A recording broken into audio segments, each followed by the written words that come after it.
पालघरमध्ये महाराष्ट्रामध्ये एक वेगळंच नवीन पर्व सुरू होतोय का भाषेवरून असा प्रश्न उपस्थित झालाय। त्याला कारण म्हणजे मुंबईत नेहमीच आपण मराठी विरुद्ध अमराठी वाद गाजत आलेले पाहतोय। मात्र हाच भाषेचा वाद मुंबई जवळच्या पालघरमध्येही उफाळून आला।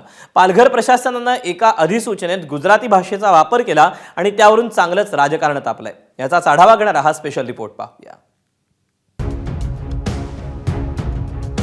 गुजराती भाषेतला हा फलक पाहून हा महाराष्ट्र आहे की गुजरात असा प्रश्न कुणाला पडला तर आश्चर्य वाटायला नको।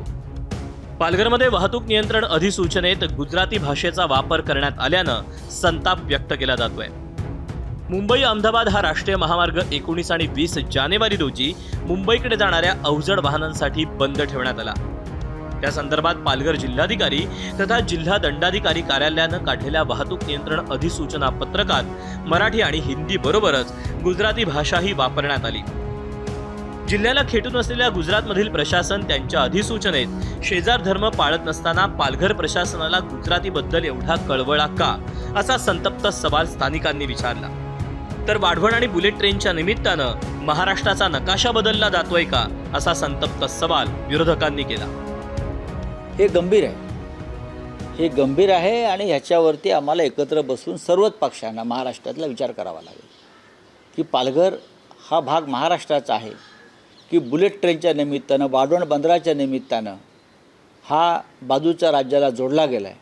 हा नकाशा एकदा महाराष्ट्राच्या मुख्यमंत्र्यांनी जाहीर करावा। पालघरमध्ये गुजराती भाषेमध्ये अधिसूचना काढत असतील तर त्याची सुरुवात सीमेवरून सुरतवरून पालघर जवळ आहे, हळूहळू ते मुंबईकडे येईल आणि महाराष्ट्राला गुजराती एक नवीन भाषा देण्याचा भारतीय जनता पक्षाचा प्रयत्न जो आहे त्यामध्ये ते सफल होतील असं म्हणायला हरकत नाही। त्यांची इच्छाच आहे की महाराष्ट्र हा गुजरातच्या इशाऱ्यावर चालावा, गुजरात भाषेवर चालावा अशी जर इच्छा असेल तर ती इच्छा पूर्ण होऊन जावी आणि त्यासाठी सुरुवात करून त्याचे रिॲक्शन काय येतात हे बघण्याचा कदाचित प्रयत्न असेल। दरम्यान याबाबत एबीपी माझानं प्रशासनाशी संपर्क साधण्याचा प्रयत्न केला, मात्र तुर्तास तरी प्रशासनानं काहीही स्पष्टीकरण दिलेलं नाही।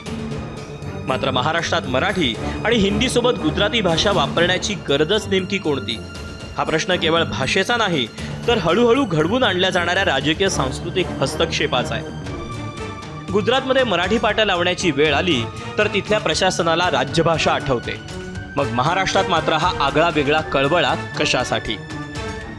संतोष पाटील, एबीपी माझा, पालघर। एबीपी माझा, उघडा डोळे बघा नीट।